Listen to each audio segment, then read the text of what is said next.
Hello, everyone. I'm Marcus. I'm the Director of Partnership at a Finnish company called Varjo. And happy to be here today to talk about the world's most advanced VR and XR system and how it can help reducing costs and resources at productions. And also today, we're a Finnish company, so Varjo is a Finnish company, and today is a special day. It's actually the Finnish Independence Day, which means that it's 105 years ago since Finland became an independent nation. And also it's about 6 years since we founded Varjo with the aim to redefine reality. And the VR industry has matured quite a lot during these 6 years, and so have we. We recently closed our D round, and that included also a Swiss investor, Swiss Canto. So we have now to date 150 million euro or dollar funding. And the next coming 2 years, the prediction is that this investment into virtual and augmented reality will exceed 72 billion in 2024, with 50% annual growth. And a lot of people, when they think about virtual and augmented reality, maybe think about games. So we're not so much focused on the gaming sector. In fact, we're very much focused on the enterprise sector and mainly selling B2B. And what we're doing is our advanced mixed reality systems are merging the virtual worlds with the physical worlds into very realistic experiences. And that includes 3 different products. The most known one is probably our headsets, which are world-leading.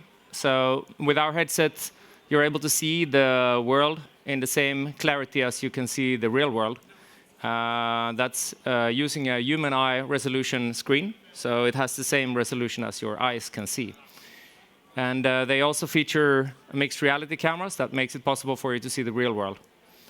The second category of products is our reality cloud, which allows you to do rendering of complex data in the cloud and basically meet and collaborate with others in the cloud, and offloading the heavy rendering that you need on a PC to happening in the cloud. The third one is a service that lets you teleport into virtually into a real location. It could be, for example, a meeting room like here, or any other physical location. So the headsets that we produce, you have the range of them here. On the left side, we have the VR3, which is featuring our human eye resolution screen. It has also built-in hand tracking. And in the middle, we have the XR3, which is the flagship product. This one is featuring the same display technology as the VR3. So it has human eye resolution, but it also has 2 cameras in the front that can capture the real world in very high resolution. And the third one is the Aero. The Aero is meant as an entry segment for B2C. It's our first step into a B2C segment, and it's targeting flight simulator enthusiasts. So the VR3 is targeting around $5,000, XR3 is around $8,000, and the Aero is around $2,000. And these high-resolution screens is really what is needed for when you want to see clarity. So, for example, we're selling a lot of devices for pilot training, so that you don't have to fly a real plane and train. You can actually more efficiently train in virtual reality than you do with a real plane, because you can practice the maneuvers over and over again. And here you see the sharpness in our headset that is compared to a Valve Index headset on the right, and our headset on the left. These are shot from inside the headset, so you can clearly see that you can read the text and read all the numbers and dials that you need to pilot the plane. The second feature of our headset that I mentioned earlier is the mixed reality functionality, and that is the cameras in the front of the headset. This is really quite different from what's known in the world outside of Varjo. Like, if you think about augmented reality headsets, normally they're optical see-through.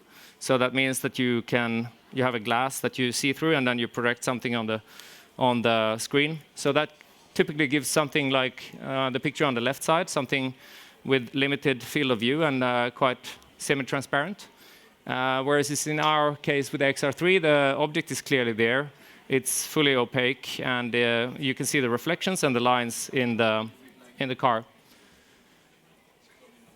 And to be able to do this, we have a number of patents, about 100 patents already in these families and counting. So one is the area of human eye resolution and optical systems, where we have a lot of patents. Second is the eye tracking algorithms. So we built our own eye tracking that is needed for high resolution rendering, where you basically have a high resolution area which moves where you're looking. So we built in eye tracking inside our headset ourselves. The third one is the mixed reality systems, which is using video pass-through with very low latencies, down to 20 millisecond latency. And then fourth one is the IP around cloud rendering and transportation of high amounts of data. We're selling already in 40 markets, and we're growing. We have our headquarters in Helsinki. And you can see some of our value-added resellers here and some of our partners. And these are two examples on the customer verticals that we work with. We are basically 12 out of 15 top aviation companies in the world are using Varjo's headset already, and the rest of them are Chinese. And in the car segment, we have 15 out of 20 top automotive companies in the world are using our headset as a gold standard in their design work, and the rest of them are Chinese. It's because we are not selling in China. So maybe one part that I mentioned in the beginning, I want to highlight one of the customer testimonials from Kia here, which has been able to reduce the amount of time that is needed for doing design with a 99%. Kia has their design office in Frankfurt in Germany, and their headquarters in Korea, South Korea. And instead of flying people from the design office to headquarters, they're now able to kind of collaborate in a shared environment in virtual reality, take decisions, point at things that they want to annotate, and make consensus by meeting in virtually.